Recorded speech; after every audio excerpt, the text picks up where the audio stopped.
Hello everybody, welcome back for another video. Hope you're all doing well and that you're all having a great day to start things off in a very weird, I guess at this point we should have probably expected it, move. Coinbase has just announced support for Dogecoin. Users can now store Doge directly in the Coinbase wallet app. The wallet update with Doge support is expected to roll out to users on iOS and Android over the next week. Here's the actual blog post from Coinbase on Dogecoin. I laugh because of the weirdness of the situation. I have a couple of friends who are dearly into Cardano, and I noticed earlier when I was receiving a number of texts about confusion and some about anger, a lot of people are questioning why Coinbase has yet to add Cardano. Especially after announcing yesterday that they were going to be adding kin to the crypto custody on Coinbase as well. It's a little odd, I won't lie. I have a very strong feeling that it probably has to do something with crypto politics. This is just my opinion. I am never in the room with the Coinbase people, do not know them. It took a very long time for the people from Coinbase to actually add XRP because of their interest, allegedly, in Ethereum. And therefore, this is why people think it took a very long time for them to actually add XRP onto their platform, despite them probably not wanting to do so. I feel like they're adding a lot of other coins, or as many other coins as they possibly can, to kind of say that they have multiple other coins on their platform. But it is a little like a smack in the face to have Dogecoin listed on their platform before actually announcing the listing of Cardano. I thought a couple of months ago that Coinbase, were going to add Cardano after some type of mega announcement from the actual Cardano team. But I think, probably in my own way, it probably has something to do with something political within the cryptocurrency space. I know that Charles Hoskinson is... I don't know him, but you can see that he seems to be a fairly nice guy, but so do many other people in the cryptocurrency space who never knows what happens in the background. We're not in any of these discussions or any of their personal texts or meetings. Anyway, Dogecoin is now officially on Coinbase, which is completely insane once again because they've added Dogecoin before so many other major cryptocurrency assets. Yeah. Next up, the U.S. Commodities Futures Trading Commission, or the CFTC, expects to see more companies apply to become federally regulated clearinghouses as a result of the growing interest in cryptocurrencies. Chairman J. Christopher Giancarlo, testifying on the state of the CFTC before the U.S. House Agriculture Committee on Wednesday, said in his opening remarks that the clearinghouses agency regulates are critical single points of risk in the global financial system, which continue to grow and become more complex. Clearinghouses are financial institutions that facilitate transactions between two parties, acting as intermediaries to ensure trust on all ends. The CFTC routinely examines these entities to identify any possible issues that may affect their ability to monitor or control their risks. Giancarlo told lawmakers, he said, the importance of these examinations is to overall financial stability are all increasing.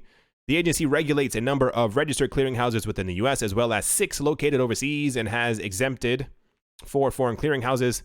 This number will grow, Giancarlo said, especially with the introduction of crypto futures. He said the commission anticipates new applications for clearinghouse registrations resulting from the explosion of interest in cryptocurrencies, an area in which protection of the cryptocurrencies will be one of the highest risks, end quote. To be fair, he is kind of telling the truth as far as like the actual risk of it. There are a lot of people who are, how do I say this in the easiest way possible?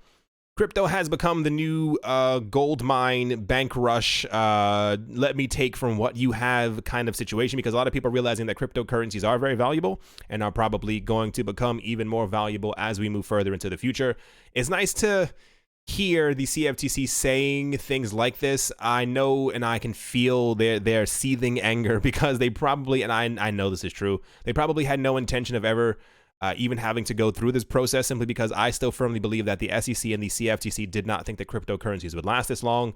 There was a call for regulation sometime around 2015, 2016. None of them really responded. It's the same exact way that a lot of other banks and institutions and all these other things didn't really take cryptocurrencies as an actual threat because they assumed that it was just something that was happening behind the scenes, just people playing around with digital internet money. And now that it's become real and they have to give these laws and they have to make up all these clearinghouses and they have to deal with all these, what's it called? Like applications for people who are trying to get regulated so that they can actually hold cryptocurrencies or that they can buy another company who is also the custodying those cryptocurrencies. I think it's all becoming a bit too real for them. I mean, hopefully, eventually that there's a bit more of a streamlined process when it comes to all of this, because the CFTC just abysmal work. Maybe they are doing their due diligence. Maybe they are trying to figure out exactly how to make all of this really work, because if you want the real my real mindset on the entire thing, there's going to be a lot of money flowing through the cryptocurrency space, and I think what they're usually afraid of is that money could go lost. They won't be able to figure it out, and they'll probably in some way be held accountable because they are probably overlooking or overseeing these other cryptocurrency exchange intermediary tracking, whatever kind of word you want to use it.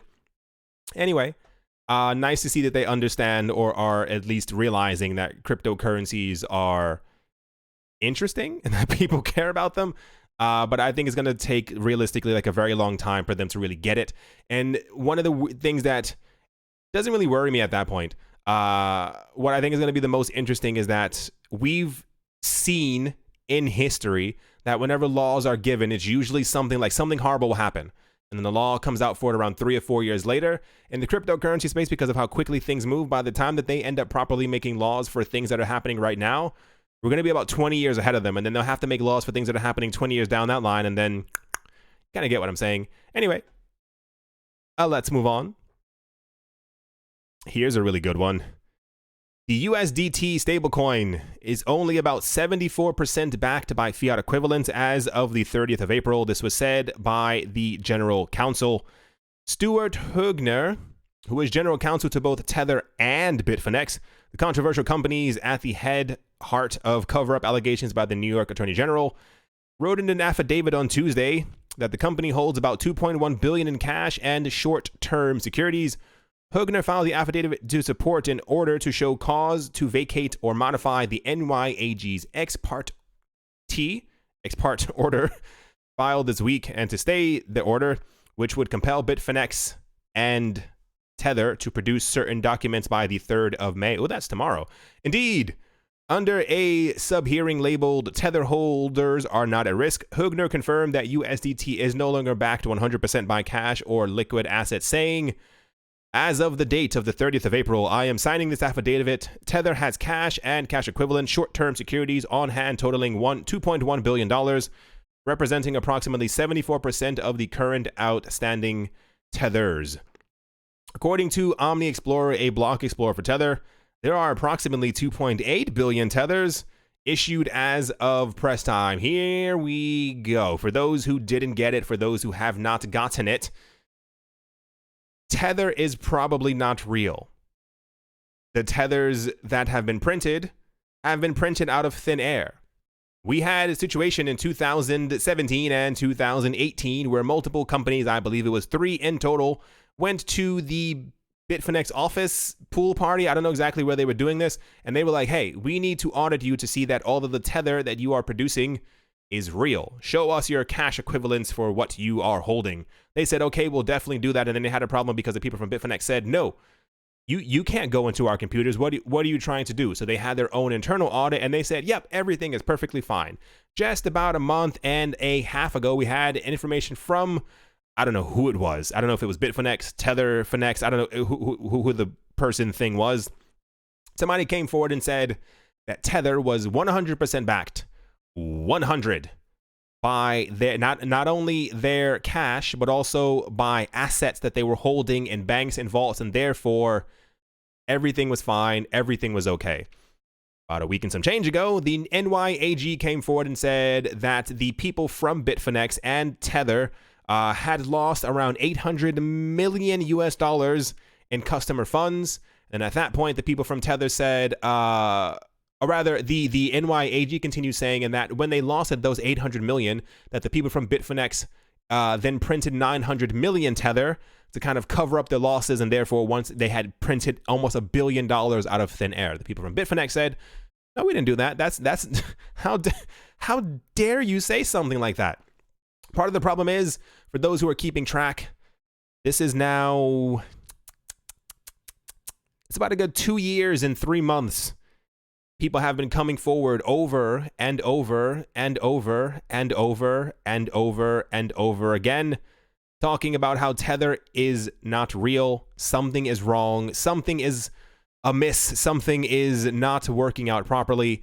And since they were ordered by the NYAG to come forward to talk about exactly what's going on with them, somebody mentioned and stated, nope, it's not 100% backed. It's actually only 74% backed that they have for all the tethers, which means there's about a good $700 million that somebody printed out of thin air. What part of the problem that gets me is that so many people in the cryptocurrency space are so against fiat currencies. They're so against government printed money. They're so against hyperinflation, and they still use Tether. I am not your mother. I am not your father. I cannot tell you what to do with your money or which stable coin to use, regardless of liquidity. Please pay attention. I mentioned this once before. If stuff goes down and Tether goes down, I don't know the future, and you have your money in Tether or on some other association, and you lose your money, please don't get upset with anyone but yourself. This isn't even a red flag anymore. Like, 2 years is a very long time for people to continue to use something that people have been calling out for multiple years. Can you imagine in any other situation in your life, if someone, something, your family, your friends, they were calling out something for 2 years in a row, and you just didn't listen to them? Like, how weird would that be? Somebody's like, dude, you're eating poison, and you're like, it's fine, this is delicious, and you keep eating it, and you're getting sicker and sicker, and everyone's like, he's eating poison. They're pointing at you as you walk down the street, and you keep eating that poison. Not to compare Tether to poison, it was just the first thing that kind of came to my mind. Anyway, the point is, I don't know how much more proof people need, but it's right here. I'm sure there are documents for this. Right. Just please pay attention, because I have a very strong feeling that by summertime, something is going to go down along the way of the New York Attorney General, Bitfinex, and or Tether, especially as the people from Bitfinex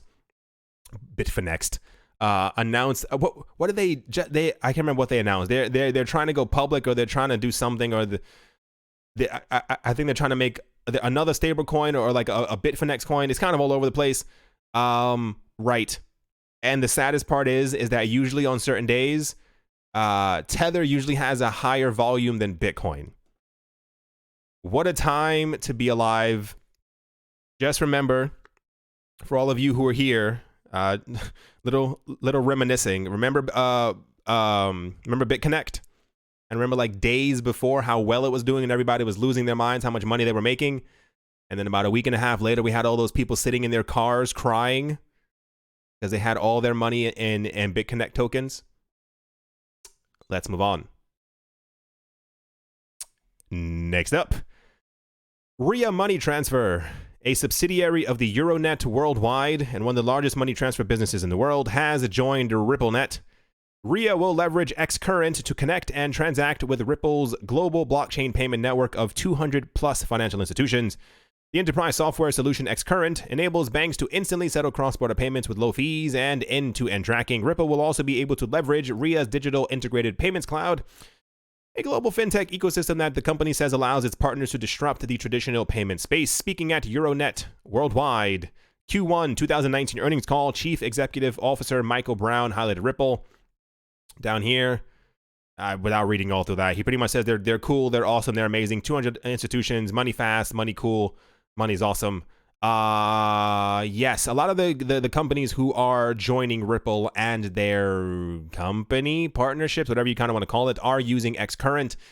I don't have the tab open here. You can definitely find it. Xcurrent is now actually integrated with XRapid, if I'm not mistaken. So those who are using Xcurrent can actually also opt into using XRP directly through Xcurrent without having to notify you or tell other people that they are actually using the XRP token. Like you no longer need XRapid in order to be able to use XRP.